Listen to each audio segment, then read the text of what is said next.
సుతులు గణ సంస్కృతులు మీకి మదిలో నా తండ్రి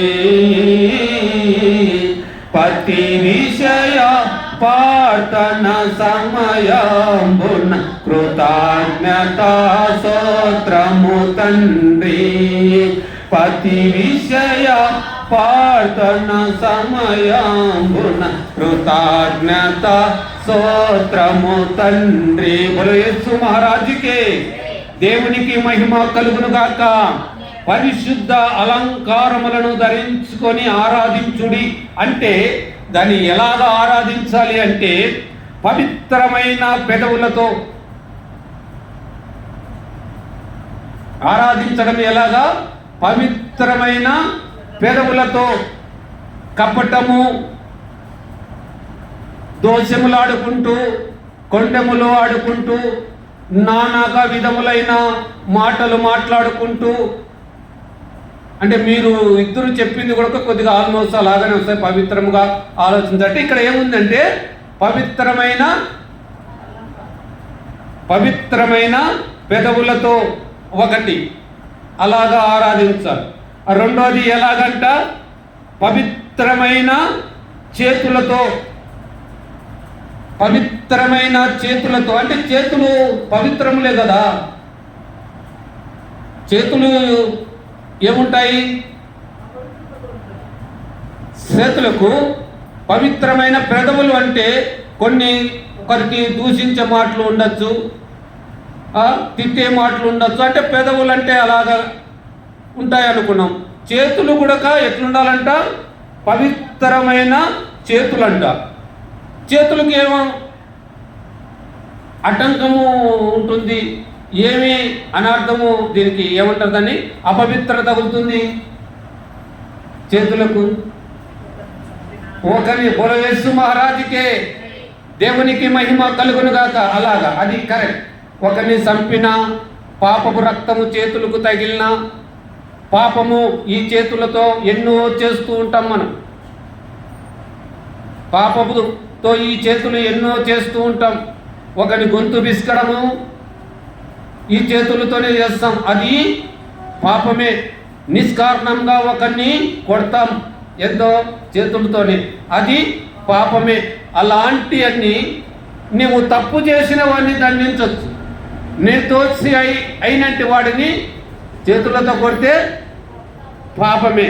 అలాగనే పవిత్రమైన చేతులు ఉండాలంట. అలాంటి పవిత్రమైన చేతులతో నెక్స్ట్ ఇంకొకటి ఏమిటి? పవిత్రమైన హృదయముతో. పవిత్రమైన హృదయం ఉండాలి. హృదయములో ఎటువంటి మోసపు ఆలోచన ఉండకూడదు.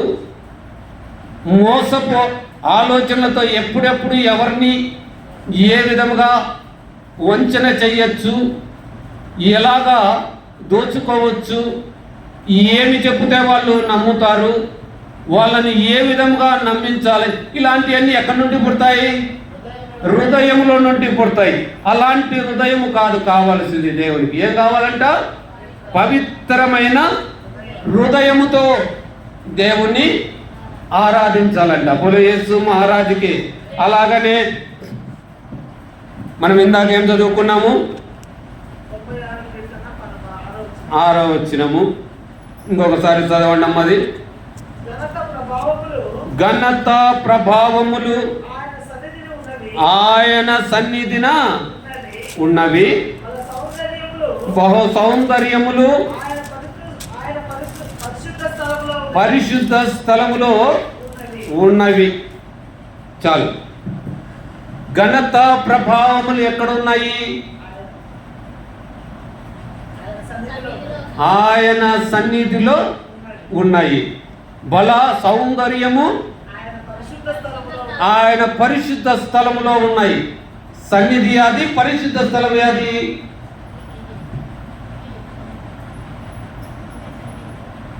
కదా? బోలో యేసు మహారాజ్ కరెక్ట్. ఆయన స్థలములో ఉన్నదంటే ఈ మందిరము ఆయనది పరిశుద్ధ స్థలం. బల సౌందర్యం ఎక్కడ ఉన్నది? పరిశుద్ధ స్థలములో ఉన్నది. అంటే బల సౌందర్యం యాడుందంట? అక్కడ ఉన్నది. ఆల్టర్ పైన బోలో యేసు మహారాజుకే. ఇది ఏమంట? బల సౌందర్యమైన పరిశుద్ధ స్థలం, అది సన్నిధి అక్కడ ఉన్నది కదా. అదే కదా.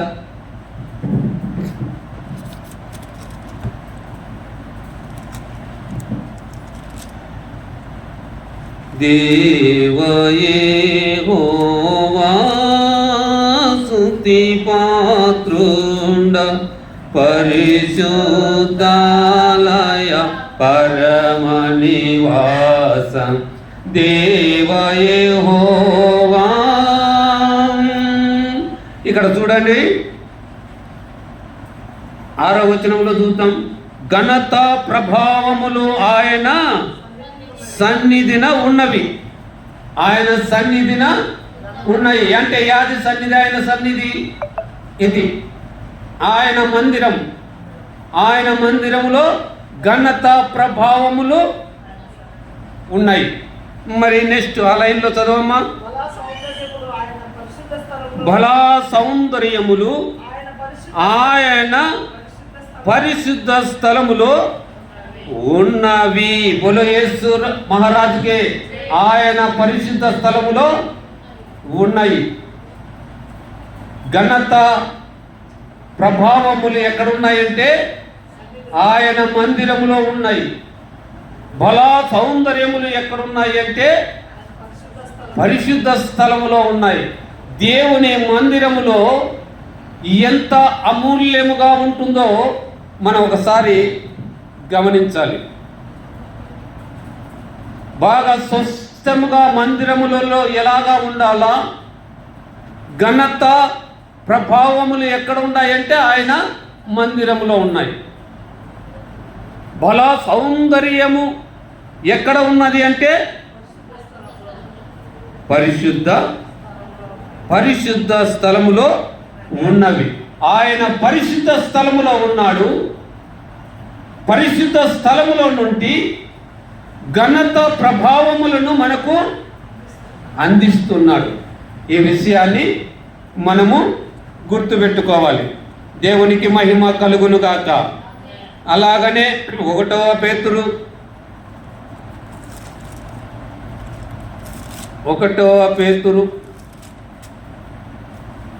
1వ అధ్యాయము 18 చదువుదాం. పితృ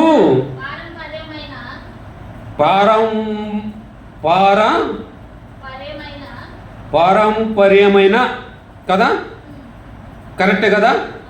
పితృ పరంపరమైన మీ యొద్ద ప్రవర్తనను ఇడిచిపెట్టునట్లుగా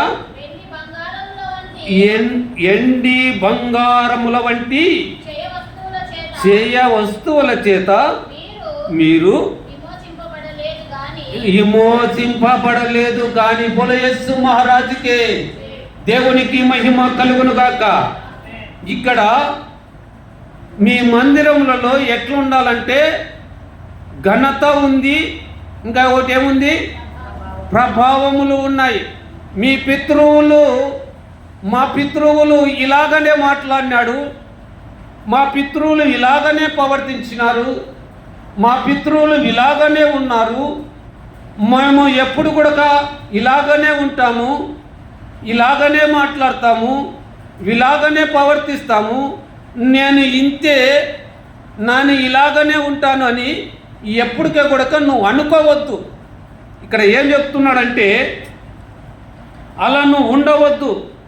మీ పితృ పరంపరమైన మీ వ్యర్థ ప్రవర్తనను విడిచిపెట్టు. ఇప్పుడు నువ్వు ఎట్లున్నావంట? దేవుని మందిరంలోకి వచ్చావు, దేవుని ఏమనిపిస్తున్నావు నువ్వు? ఇప్పుడు ఇక్కడ నువ్వు ఏమనిపిస్తున్నావు? ఘనత ప్రభావములు 96 కీర్తన చదవమ్మా. 96 6 అమ్మా. మీకు అర్థం కాలేదు చెప్తాను.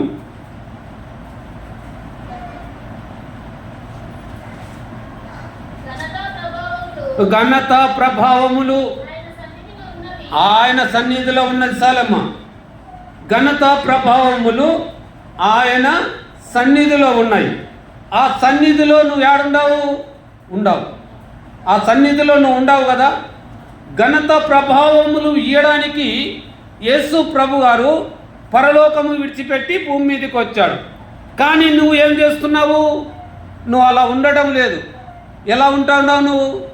మా పితృలు ఆ విధంగానే ఉన్నారు, నేను కూడా అదే విధముగా ఉంటాను, అదే విధముగా మాట్లాడతాను, నా మాటలు వింటే, నా స్వభావము వింటే నేను మార్చుకోవడము అవసరం లేదు అని నువ్వు చెప్పకూడదు.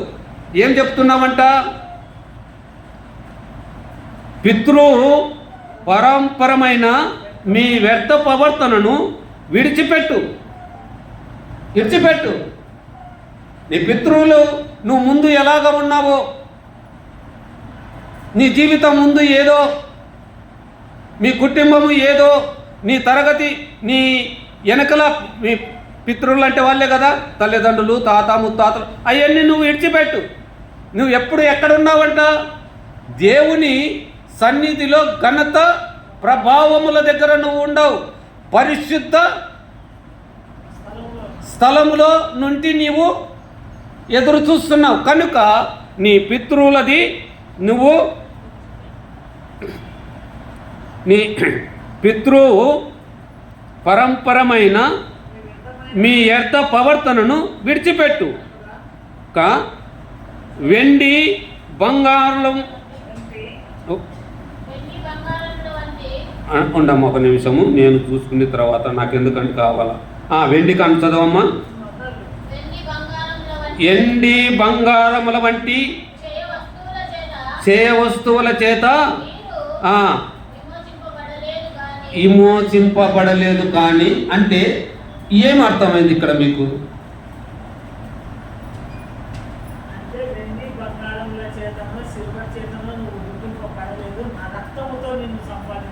బోలో యేసు మహారాజు కరెక్ట్.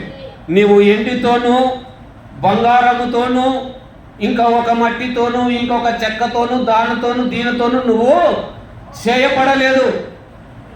నువ్వు దానితో చేయబడలేదు. ఆ కింది వచ్చిన 19 వచనం చదివితే ఇప్పుడు మనకు అర్థమవుతుంది.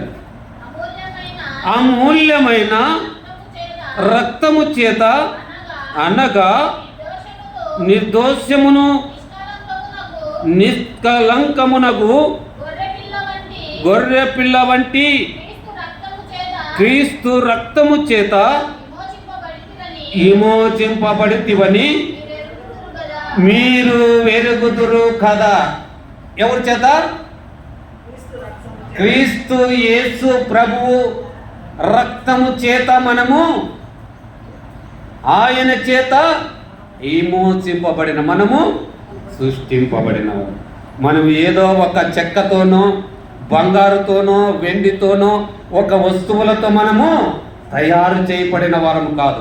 అంటే దేవునిలో నుండి మనము తయారు చేయబడిన వారు. అందుకే దేవుడు బాగా స్పష్టంగా చెప్తున్నాడు. అమూల్యమైన రక్తము చేత అనగా నిర్దోషమును నిష్కలంకమునకు గొర్రె పిల్ల వంటి క్రీస్తు రక్తము చేత విమోచింపబడితిరని, ఆయన చేత మనము విమోచింపబడిన. బోలో యేసు మహారాజుకే, దేవునికి మహిమ కలుగును గాక. అలాంటప్పుడు మనం ఎలాగా ఉండాలి? పరిశుద్ధముగా, మన ప్రవర్తన పరిశుద్ధముగా ఉండాలా, మన ఆలోచన విధానము పరిశుద్ధముగా ఉండాలా, మన క్రియలు ఎట్లుండాలా? పరిశుభ్రముగా ఉండాలి. ఎక్కడ ఉన్నాం మనము? దేవుని సన్నిధిలో, పరిశుద్ధ స్థలములో ఆయన ఉన్నాడు. ఆలయంలో మనము ఉన్నాం. ఈ విషయాలు మనము గుర్తుపెట్టుకోవాలి. బోలో యేసు మహారాజుకి. అలాగనే ఎఫెసీయులకు రాసిన పత్రిక 1వ అధ్యాయము 17వ వచనం చూద్దాం. మరియు మీ మనోనేత్రములు ఎడిగింపబడినందున ఆయన మిమ్మును పిలిచిన పిలుపు వల్లనైనా నిరీక్షణ ఎట్టిదో పరిశుద్ధులలో ఆయన శాస్త్రము యొక్క మహిమైశ్వర్యము ఎట్టిదో ఆయన క్రీస్తునందు ఈని ఏకపరచిన బలి అతిశయమును బట్టి విశ్వసించు మన యందు ఆయన చూపుచున్న చదవమ్మా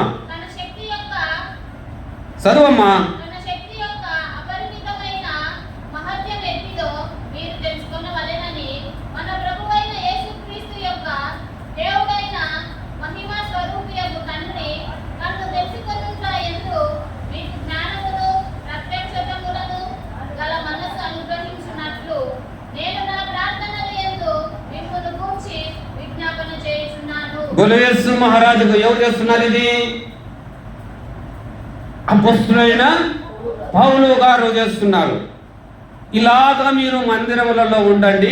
అది ఎట్టితో మీరు బాగా జ్ఞాపకము చేసుకోండి. మనోనేత్రములు వెలిగించబడును. ఆయన మిమ్మును పిలిచిన పిలుపు వల్లనైనా నిరీక్షణ ఎట్టిదో, పిలిచిన పిలుపు ఎట్టిదో మనం అర్థం చేసుకోవాలి. మనల్ని పిలిచాడు కదా, ఆయన పిలిచిన పిలుపు ఎట్టిదో మనము దాన్ని ఫాలో కావాలి. మన ఆలోచనలను అనుసరించుకోవాలి, మన ప్రయత్నములను అనుసరించుకోవాలి. ఆయన సన్నిధిలో ఆయన నిలిచి ఉన్నాడన్న విషయమును మనము ఒక్కడున్నారు, ఇద్దరున్నారు, నలుగురున్నారు, 10 మంది ఉన్నారని కాదు. దేవునికి మహిమకరముగా జరుగుతుందా, ఆయన సంతోషపడి పడుతున్నాడా, నా మందిరంలో నాకు మహిమకరముగా జరుగుతుందా, నా మందిరంలో వీళ్ళు ఏమి చేస్తున్నారు, ఎలాగా చేస్తున్నారు, ఇది కదా ఆయన చూసేది. ఆయన చిత్తములో ఎప్పుడు ఏ విధముగా నడిపించాలో, ఏ విధముగా ముందుకు తీసుకెళ్లాలో ఆయనకు తెలుసు. ఆయనకు తెలియదంటూ ఏమీ లేదు. సమస్తము నీ తల్లి గర్భమందు నీవు రూపింపక మునుపు నిన్ను నేను ఎరుగు తినే అని ఈ మాట ఎవరితో చెప్తాడు? ప్రభువారు చెప్తారు. ఎవరితో చెప్తాడంటే కాదు, ఈ మాట ఇర్మియాతో దేవుడు నీకు ఎక్కడికి నిన్ను నేను పుట్టించి ఉన్నాను, నీవు నీ తల్లి గర్భంలో పిండముగా లేనప్పుడు నేను నిన్ను వెరిగి ఉన్నాను, నిన్ను నేను తయారు చేసిన వాడిని. నువ్వు ఏమి చేయాలో, ఎక్కడికి పోవాలో, ఎవరితో ఏ విధంగా మాట్లాడాలో,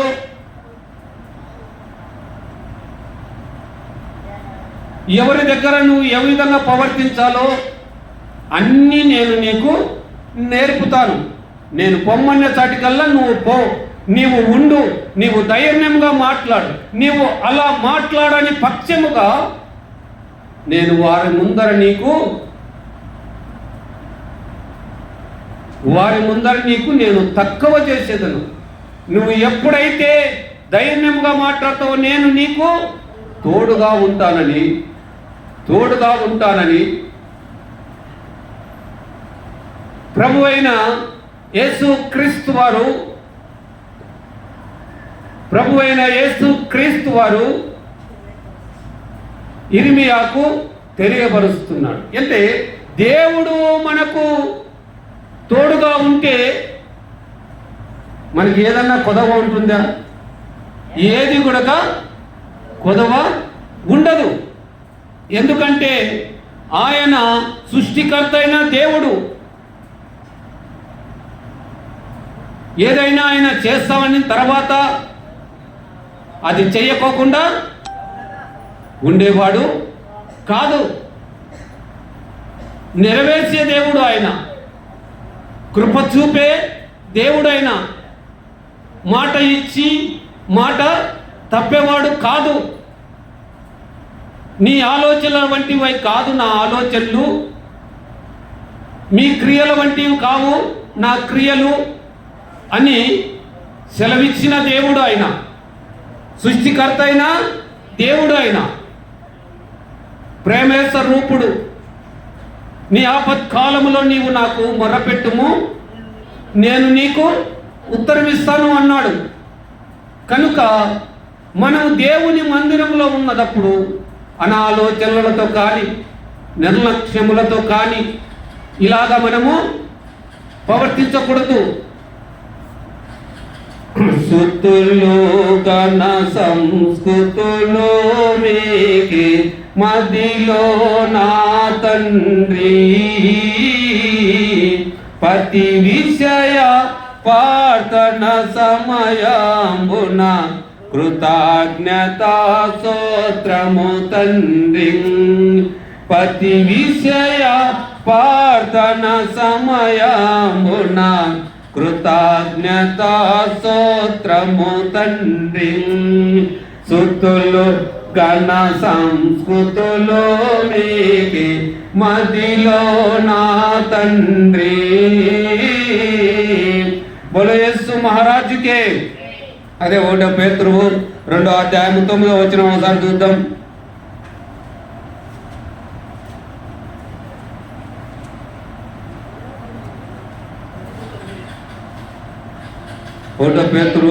మొదటి పేతురు 2వ అధ్యాయము 9వ వచనం.